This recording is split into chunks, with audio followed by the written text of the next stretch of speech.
Olá, tudo bem? Muito boa noite. Meu nome é Guilherme Trindade, sou acadêmico do curso de jornalismo da Universidade de Santa Cruz do Sul. Seja muito bem-vinda, seja muito bem-vindo ao Vozes Sonora. Nosso programa vai contar a história do cinema e do audiovisual da nossa região, a partir das experiências de profissionais que atuam nesse meio. Estão comigo aqui no estúdio as acadêmicas Camille Letícia Reuter, Giovanna Ruda e Manuele Dorfer Miller. Boa noite. Boa noite. Boa noite. Boa noite a todos. Também está conosco a nossa entrevistada, a produtora audiovisual Gabriela Dúlios. Boa noite, Gabriela. Seja muito bem-vinda ao Vozes Sonoras. Boa noite, muito obrigada. É um prazer estar aqui. Gabriela Dúlios é formada em produção em mídia audiovisual pela Unisc. Trabalha com produções desde 2018 e já participou de diversos projetos audiovisuais em diferentes áreas. Em 2022, participou dos primeiros longa-metragens como assistente de produção de elenco. Na assistência de direção, teve experiências com publicidades, curta-metragens e videoclipes. Gabriela, você poderia nos contar um pouco sobre como foi o início da tua carreira e como surgiu essa tua paixão pelo audiovisual? Bom, então o início da minha carreira foi bem dentro da faculdade mesmo, assim. Mas antes disso, a ideia de fazer cinema era uma coisa muito abstrata, assim, na minha cabeça. Eu sabia que eu queria fazer alguma coisa relacionada a artes, de alguma maneira eu até tentei vestibular para teatro, mas eu sabia que o que eu queria mesmo era estar por trás das câmeras e gravando. Isso sempre me deu uma palpitação, assim, no coração. E foi muito assim de sentir, assim, eu sinto que é isso que eu tenho que fazer e eu confiei no meu sentido e fui fazer a faculdade em Santa Cruz, na Unisc, e a partir daí eu comecei a trabalhar em pequenos curta-metragens, pequenas produções que a gente fazia na faculdade, alguma coisa a gente fazia fora com alguns amigos que a gente conhecia na faculdade. A gente tinha um grupo de pessoas bem legal em Santa Cruz que gosta muito de fazer cinema e que tem vontade de fazer os seus próprios filmes. Então isso sempre foi muito importante, assim, no meu início da minha carreira, assim. E qual foi o primeiro contato que você realmente teve, assim, de fato, com o mundo do audiovisual? O primeiro contato, assim, eu acho que foi, tipo, muito pequeno, assim, quando eu comecei a assistir filmes, e a gente, nos anos 2000, assistia muita televisão, eu assistia muito Canal Futura, isso era uma coisa que eu sempre gostava muito, e isso foi crescendo em mim, e meu primeiro, assim, contato trabalhando com audiovisual foi fazendo um filme, assim, que a gente roteirizou e dirigiu, que foi o Cássicos daí, né? Que foi o primeiro filme que a gente concebeu do zero, assim. Foi muito legal a experiência. Em relação ao seu período de graduação aqui na Unisc, você chegou a ter contato direto com o mercado de trabalho audiovisual ou como que foi fluindo esse processo? Na Unisc, eu tive contato mais com pessoas, e essas pessoas me deram os contatos para eu sair e entrar no mundo mais profissional do audiovisual, né? Se eu estou hoje fazendo isso, é por causa de pessoas que eu conheci na faculdade, que me impulsionaram e fizeram e me mostraram os caminhos para eu trabalhar realmente com isso. Certo. Durante a tua formação, se tu puder falar um pouquinho mais para nós, em algum momento tu teve alguma dificuldade, assim, em algum tema específico, alguma matéria ou algo do tipo durante a tua graduação?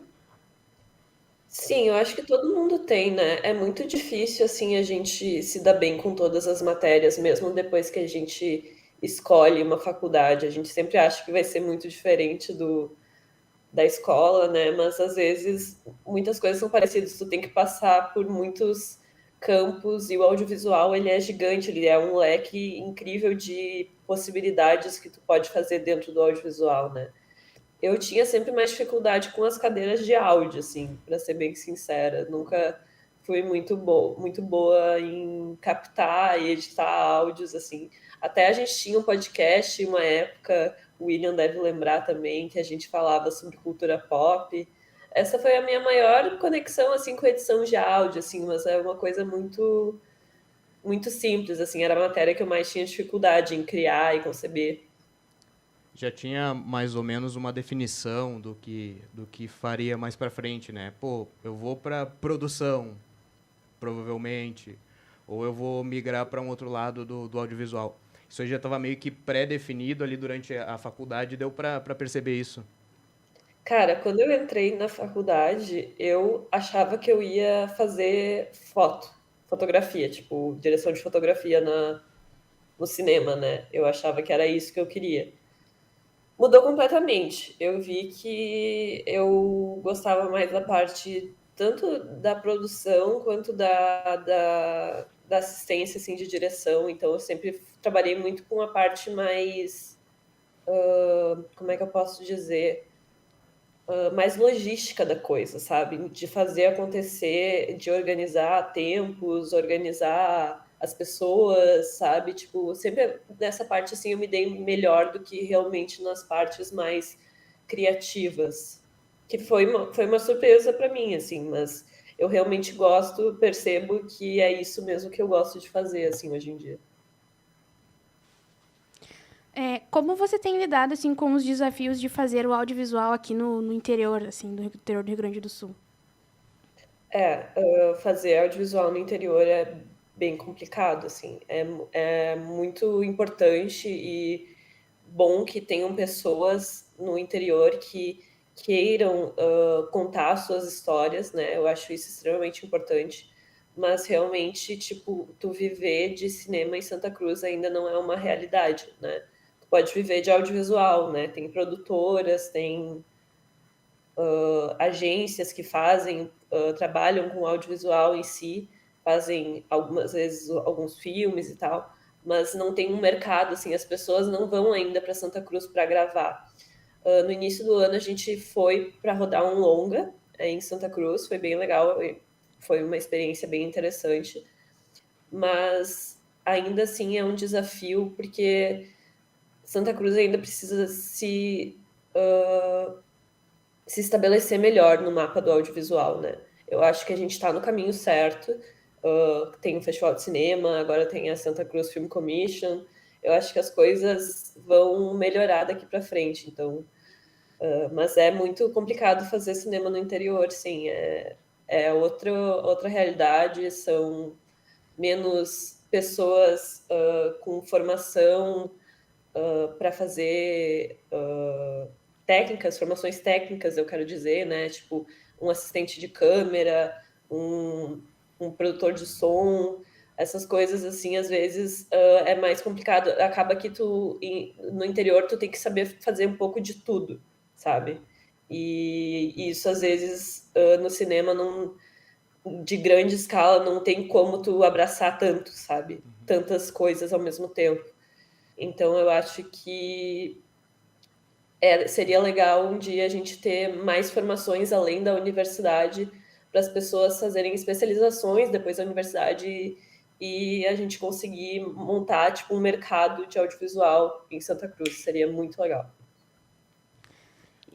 Não dá hein, Gabriela, não dá um friozinho na barriga, próxima formação ali, poxa, a minha região talvez não me dê o mercado abrangente que eu tenho para trabalhar. Daqui a pouco eu vou ter que sair para fora da cidade, sair para fora do estado.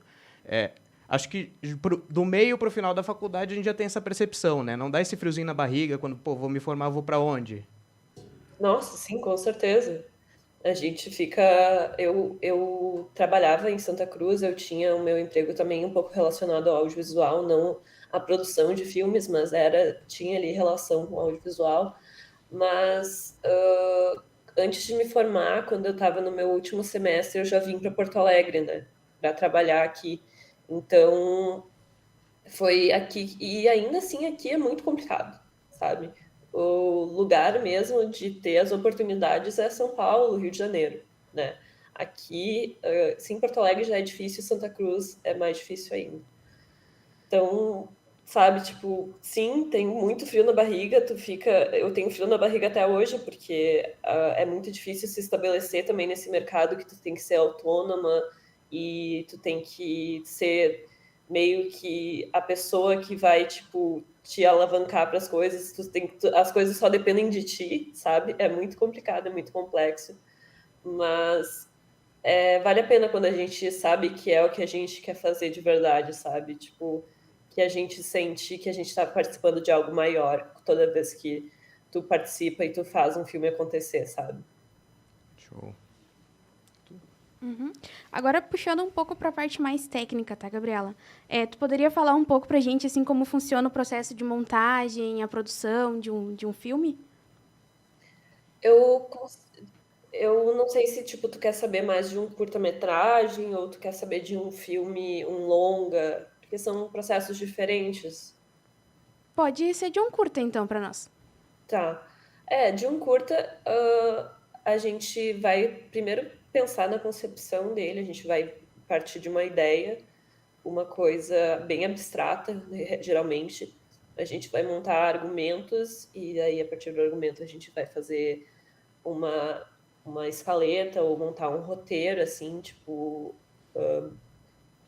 bem definido com as coisas que a gente quer gravar, né? A gente tem que ter muito certo na nossa cabeça todas as imagens que a gente precisa para fazer esse filme acontecer.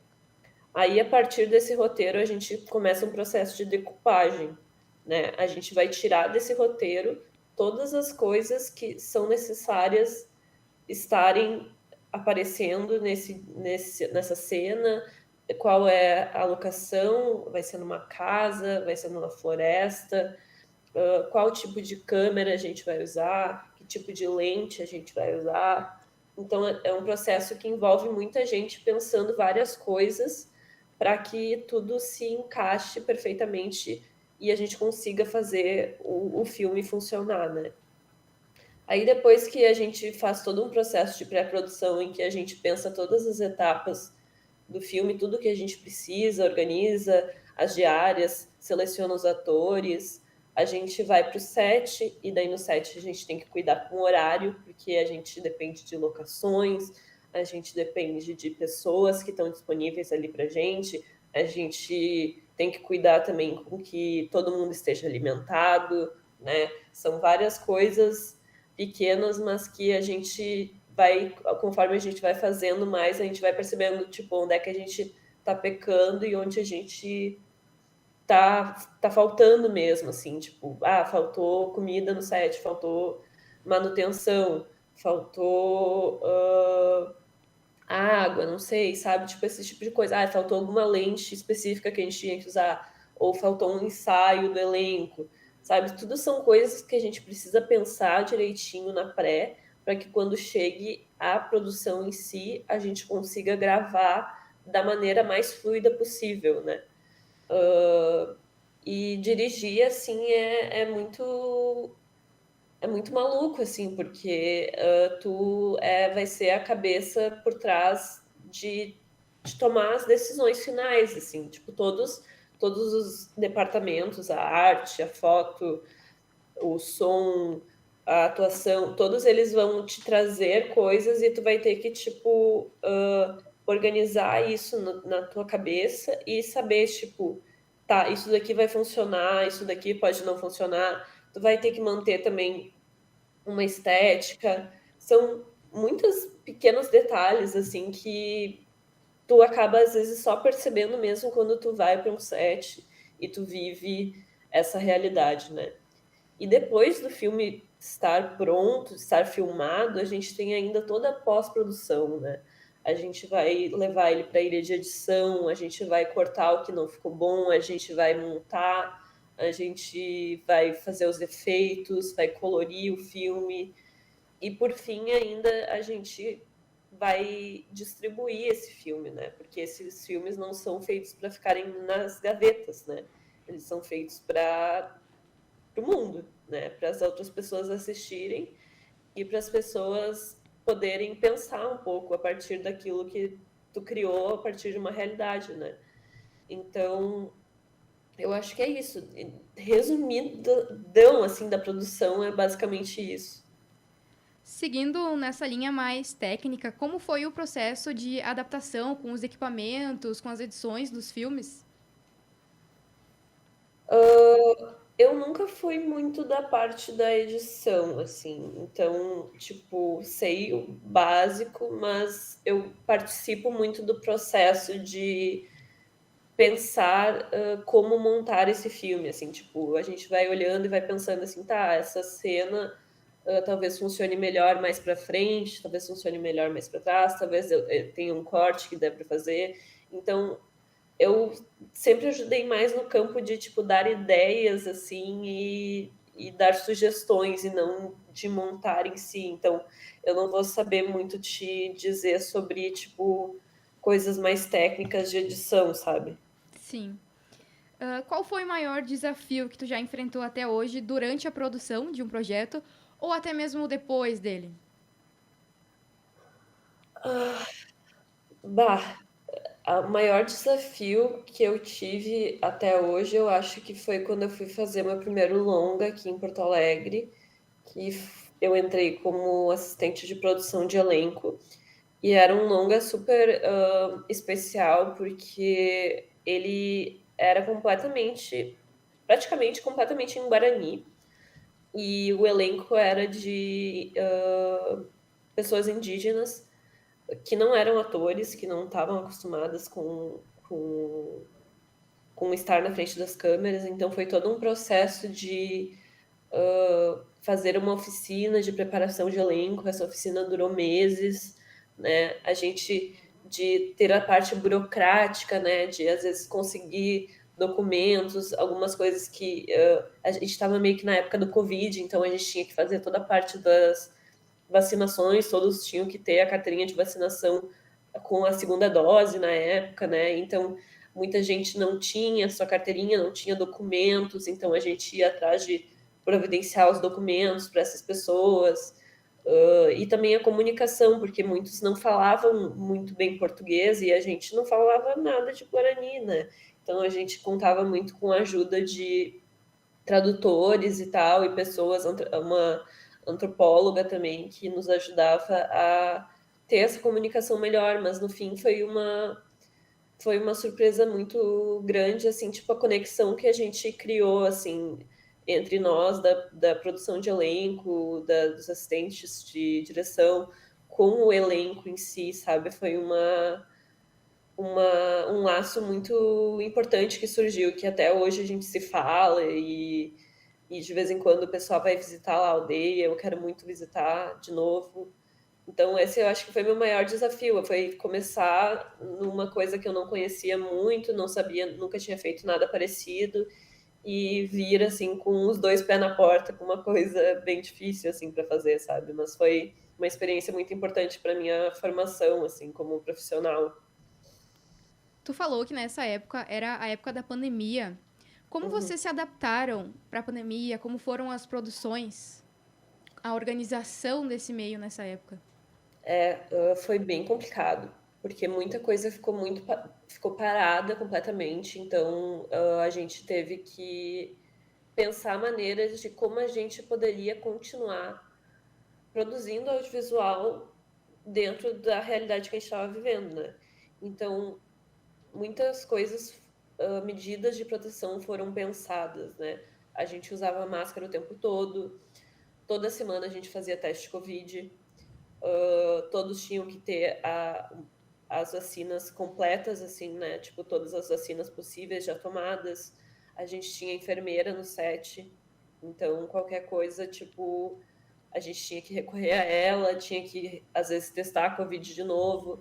A gente teve um caso nesse filme que a gente teve várias pessoas que testaram positivo, então não tinha como trabalhar, né? Então a gente teve que reduzir a equipe nas últimas duas diárias, então foi um processo bem complexo, assim, tipo, foi bem intenso, assim, ficar trabalhando o tempo todo de máscara e sem contato com as pessoas é muito diferente, sabe? Do que agora a gente poder ter esse contato, porque é uma experiência fazer cinema, assim, é uma experiência muito comunitária, assim, sabe? De, tipo, de estar todo mundo ali se ajudando e tu cria laços incríveis, assim, com as pessoas, porque é muito intenso esses processos, sabe?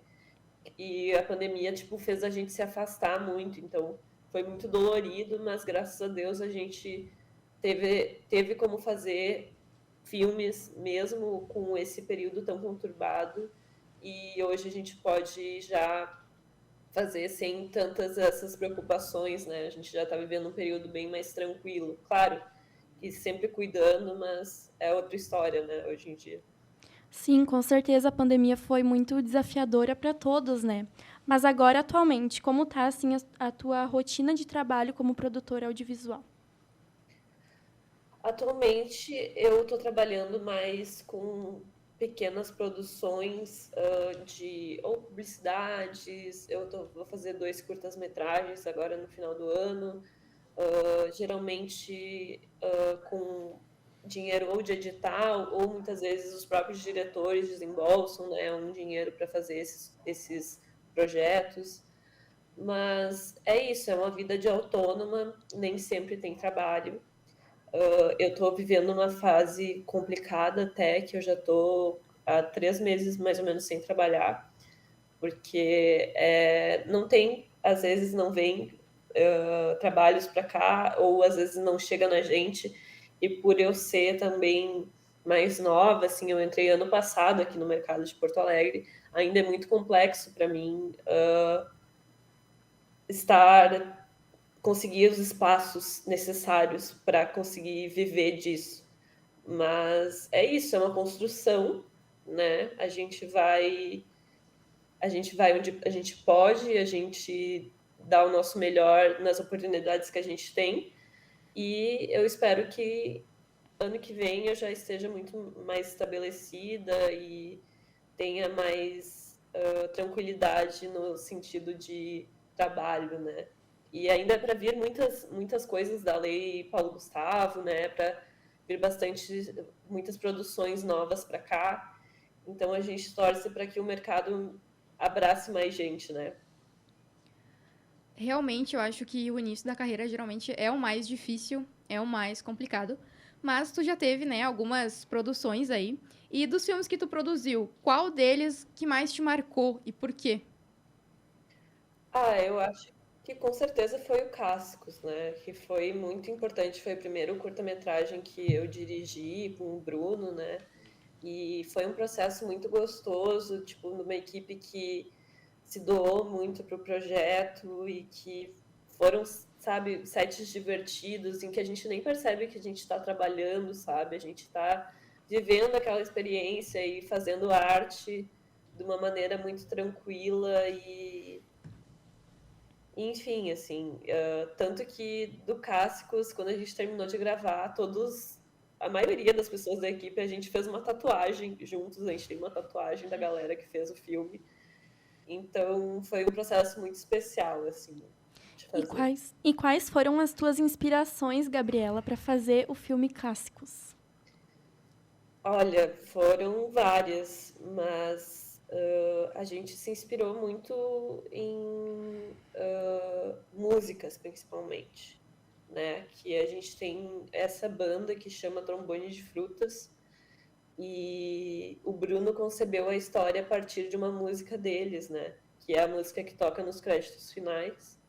E daí a gente foi inventando história a partir da música, sabe? A gente foi tipo, colocando coisinhas e, tipo, criando uma narrativa. E foi muito legal. A gente não se inspirou, assim, muito em nenhum filme específico. Eu acho que mais, assim, talvez um pouco de Lady Bird, da Greta Gerwig. A gente gostava muito, mas, assim, mais pra parte estética, assim, porque a gente queria um filme nos anos 2000. A gente não queria que fosse nos tempos atuais, aquele romance, porque fala muito sobre elas se trocarem bilhetes, e nos tempos atuais não faria muito sentido com celular e coisa, né? Então a gente queria que se passasse um pouquinho antes, e daí a gente tinha mais essas referências, assim, de roupas e coisas dos anos 2000, assim. Então eram alguns filmes dos anos 2000 ali, tipo Legalmente Loira, Diário da Princesa, esses filmes tipo de sessão da tarde que a gente gostava, porque era uma coisa bem leve assim mesmo, sabe? Nós vamos agora para uma breve pausa e, enquanto isso, vocês vão curtir o trailer do filme Clássicos, que foi dirigido pela Gabriela e pelo Bruno Cabral Gassi.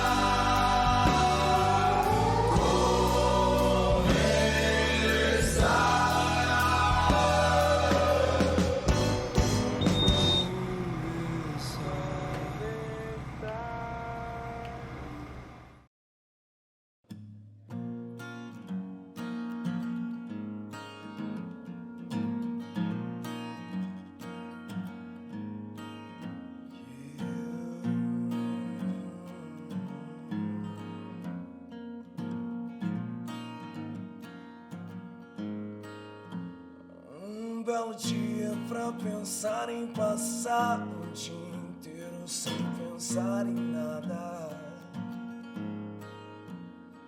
Trago uísque, traga gelo, trago ópio, eu quero voar. Meu costume de pensar no quão é triste ser feliz me faz incerto. Quantas vezes fecho os olhos e espero não ter que ouvir o que é correto. Esqueça que o mundo gira e faça alguma coisa por si. A lágrima só tem serventia quando não se pode mais sorrir. Se busque algo bom no passado, entenda que é melhor esquecer, pois tudo que já foi errado hoje só faz bem a você. Belo disco já não é o bastante, na verdade já não vale nada não. Belo rosto ainda é o melhor a se idolatrar. Meu costume de pensar no quão é triste ser feliz me faz discreto. Às vezes preferi me enganar ao ter que ouvir o que é correto. Esqueça que o mundo gira e faça alguma coisa por si. A lágrima só tem serventia quando não se pode mais sorrir. Se busca algo bom no passado, entenda que é melhor esquecer, pois tudo que já foi errado hoje só faz bem a você.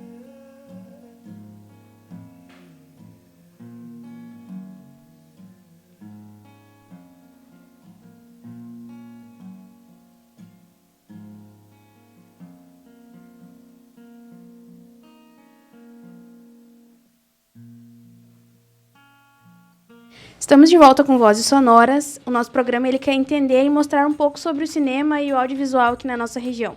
Hoje nós estamos entrevistando a Gabriela Dúlios com suas experiências marcantes aqui no cinema regional. No segundo bloco, nós vamos falar um pouco sobre o papel social e inclusivo do audiovisual. Gabriela, qual é a tua opinião sobre a posição das mulheres aqui no cinema? As mulheres têm ocupado bastante espaço ultimamente no cinema, que está sendo bem importante para nós. Mas em muitos lugares, assim, em equipes específicas, a gente sente a falta ainda de mulheres, sabe? Tipo, é como se fosse aquela coisa assim, é professor, a maioria é mulher e para técnico de informática, a maioria é homem. Nas coisas mais técnicas, geralmente a maioria ainda são homens, né? E a gente vê muitas mulheres ocupando esses espaços e botando assim, tipo, botando para valer assim os seus nomes assim. Mas a gente ainda precisa evoluir muito, muito mesmo assim. A gente precisa de formar mais mulheres para ocupar esses outros espaços também, né? Voltando um pouquinho no que a gente estava falando antes sobre o Cássicos, tu poderia nos explicar a metáfora que tem por trás do filme e o que ela representa? Olha, é difícil assim explicar, porque tipo, quando tu assiste um filme e tu tem uma certa visão dele, de uma certa maneira essa visão é válida, sabe? Tipo, cada um que vai assistir vai trazer uma bagagem das suas vivências e vai interpretar o filme de uma certa maneira, né? Então, eu acho que é muito mais legal quando cada um tem a sua interpretação e faz isso valer. Eu não acho que existe uma interpretação certa do filme e uma interpretação errada. É um filme sobre amor, sabe? Sobre gostar, sobre liberdade, sobre se sentir, às vezes, preso a alguma realidade, sabe? E querer romper com certos padrões.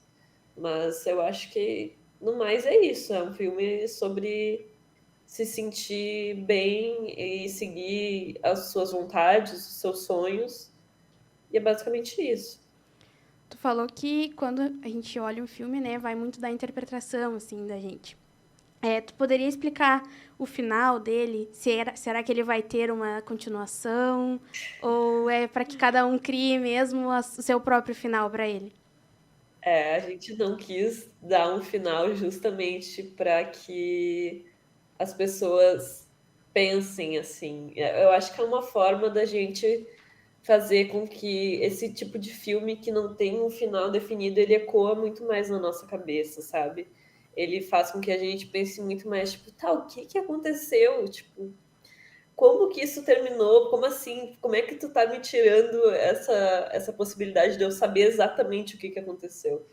Mas eu acho que abre uma janela muito legal para a gente interpretar e criar os nossos próprios finais, sabe? O jeito assim que a história acaba e é muito massa a gente como criador poder ouvir dos outros assim, não, porque acaba dessa maneira. Eu sei que o pai dela vai brigar com ela e não sei o quê, mas tipo é muito louco assim como a gente vê interpretações diferentes, sabe? Então acho que é isso. Meio que para cada um criar o seu final, então. Exato. É. Como foi participar do Festival de Cinema de Gramado? Tu poderia nos contar um pouco mais sobre o curta Ícaro, o qual foi premiado na ocasião? O Festival de Cinema de Gramado, quando a gente foi com o Ícaro, a gente foi para a mostra universitária, então é uma mostra que ainda é bem pequena, assim, em relação ao resto do festival. Ela é organizada meio que por fora, assim, do festival. E ela não tem muitos eventos, assim, ela só tem uma exibição, né, lá, mais escondidinha e uma votação online. Foi muito importante a gente participar com esse filme que foi no nosso TCC, né, o que fechou a faculdade pra gente, mas não tivemos assim muito contato com os outros filmes, os filmes dos outros estados, os realizadores não estavam lá e tal, porque é uma coisa muito pequena ainda mesmo, sabe, essa mostra universitária. Mas foi muito legal, assim, conhecer outros filmes universitários também que se inscreveram e que eram realmente muito bons, e foi muito especial poder ter ganhado esse prêmio do público e por essa votação popular, sabe? Foi muito importante para nós. E falando um pouco mais sobre os teus outros trabalhos, né? Tu poderia nos falar sobre o terrorismo lírico, que ele fala sobre os poetas vivos, foi dirigido pelo Jonathan Santos ali. Como foi, assim, o processo de gravação e até mesmo o processo de produção dele. Tu poderia falar um pouco para nós? Sim, o Jonathan Pacheco, né? Ah, sim, foi muito. O terrorismo lírico foi a nossa primeira experiência com documentário na faculdade, né?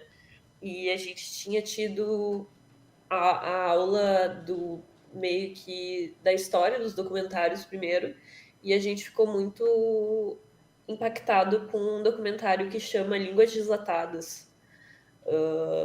E é um documentário performático que fala sobre ser um homem gay preto nos Estados Unidos, né, numa época que as coisas não eram tão progressistas quanto a gente vê hoje, né? Não tenho certeza agora se é da década de 60, 70, 80. É, mas ele é muito. Ele é um. Ele te, ele te impacta de uma maneira diferente. E a gente tinha esse conhecimento desses poetas que trabalham com o slam, né, aqui em Porto Alegre, e as poesias dele sempre foram muito impactantes. Então a gente queria, tipo, saber de onde vinham as ideias, as criações e aspirações deles, o que eles tinham para falar. Então é muito, tipo, dar cinema é também sobre dar voz a outras pessoas, sabe? E foi muito legal que foi uma plataforma importante, assim, para divulgar o trabalho deles e também rodou assim o Brasil, né? A gente foi para vários festivais com esse filme e eu espero que a mensagem deles tenha sido espalhada. O terrorismo lírico, ele fala bastante de representatividade, né? A gente usa essa palavrinha bem legal, que até faz um caminho para a pergunta que eu vou te fazer agora, né? O que a gente precisa para tornar o audiovisual um produto acessível, inclusivo, que represente as mais diversas pessoas, trazendo isso para dentro do cinema? A gente precisa de muita coisa, né? A A boa gente vontade do precisa. produtor, Hã? a boa vontade do produtor, a recepção do público. A gente precisa basicamente começar o mundo do zero de novo, praticamente. Porque a gente, por mais que eu vou dizer assim, a gente precisa de oportunidades, a gente precisa de projetos sociais que levem o audiovisual para outros lugares, mas a gente sabe que, tipo, não é só isso que funciona, sabe? Não é só a gente ter a vontade de mudar, a gente precisa dos meios para mudar isso também. Então, eu acho que vem principalmente de políticas mais acessíveis, em que as pessoas possam expressar as suas artes sem medo de morrer de fome, talvez, porque é muito tipo difícil ser artista quando tu precisa pôr o que comer na mesa, sabe? E ser artista aqui no Brasil ainda é uma resistência muito grande, né? Porque são poucas as políticas públicas que a gente tem, são poucos os acessos, por exemplo, ao cinema. A gente vê muito poucos filmes nacionais no cinema, né? Então, como é que a gente vai dar mercado, como é que a gente vai dar emprego para as pessoas se a gente não tem os filmes nas telas, se as pessoas não consomem os filmes? A gente não consome o nosso próprio conteúdo, a gente ainda é muito refém do conteúdo de fora. Enfim, eu acho que é uma discussão muito grande que eu não vou saber ter um hot take nisso exatamente, mas eu acho que a gente precisa, sim, da nossa parte como pessoas, mas a gente precisa também eleger os políticos certos e fazer com que o Brasil mude essa relação com a cultura e que crie espaços para que as pessoas possam criar, que elas tenham a liberdade de, tipo, tá, eu vou ter o que comer, eu posso fazer arte. Eu vou conseguir sobreviver, eu posso fazer arte. E assim a gente vai ter muitos mais artistas que falando sobre assuntos que a gente às vezes não dá ouvidos, né? Porque, enfim, tô divagando aqui. A gente vê a importância tanto agora da Lei Rouanet e da Lei Paulo Gustavo, né, para Isso. incentivar bastante isso, né. Tu falou ali um pouquinho sobre a influência do cinema norte-americano. A gente acha que o cinema é só aquilo, né, só filmes Vingadores e tudo mais, né. Ele ainda se sobrepõe ao cinema nacional? Ele tem alguma influência retórica ao cinema nacional, não? Eu acho que sim, né? Eu acho que muitas vezes para a gente ocupar esses espaços, a gente acaba tentando fazer algo muito parecido, né, com o que eles fazem. Ultimamente, vários filmes brasileiros, assim, tipo, filmes que falam sobre ser brasileiros, sobre, enfim, Kleber Mendonça Filho, por exemplo, que tem filmes que não são nada, tipo, americanizados, né? Eles são filmes muito bem estabelecidos na nossa realidade, sabe? Eu acho que eles têm ganhado mais espaço, mas ainda assim, com certeza, a gente tem muita influência e às vezes a gente pensa que o jeito deles de fazer é o jeito certo, quando na verdade existem vários jeitos, né, de se fazer. Gabriela, e tu como uma produtora, né, e, enfim, tá nessa área, assim, qual tu acha a importância do festival de cinema mesmo aqui de Santa Cruz para esses produtores aqui do interior, assim, qual a tua opinião sobre, enfim? Nossa, o festival eu acho extremamente importante para trazer as pessoas para cá, para conhecerem o lugar e conhecerem os profissionais que a gente tem aqui, né? Quando vem essa galera do Brasil todo para cá e a gente tem essa oportunidade de ter esse intercâmbio assim entre essas pessoas, eu acho que é extremamente importante para que a gente consiga cada vez mais chegar nesse futuro em que a gente quer que Santa Cruz seja realmente um polo de cinema, um polo de produção de cinema. Eu acho que o festival tem extrema importância nisso e eu acho que seria legal também a gente dar mais espaço para que as pessoas de fora vejam os filmes daqui, sabe? Para que isso também, tipo, veja, tipo, que a gente tem pessoas competentes trabalhando em Santa Cruz e que podem fazer esse mercado realmente dar certo. Sim, com certeza. Bom, chegamos ao bloco final do nosso programa de rádio. Nós queremos pedir que nossa convidada compartilhe suas dicas e comentários rápidos sobre como começar uma carreira no audiovisual. Gabriela, qual você considera a característica profissional mais importante para atuar nessa área? Eu acho que é paciência e adaptação, sabe? Porque audiovisual é muito sobre dar errado.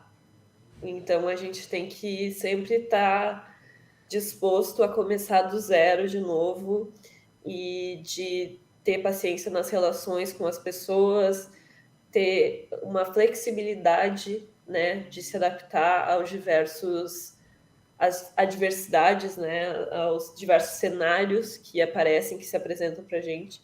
Então eu acho que essa é a característica mais importante assim da pessoa que quer construir nesse meio.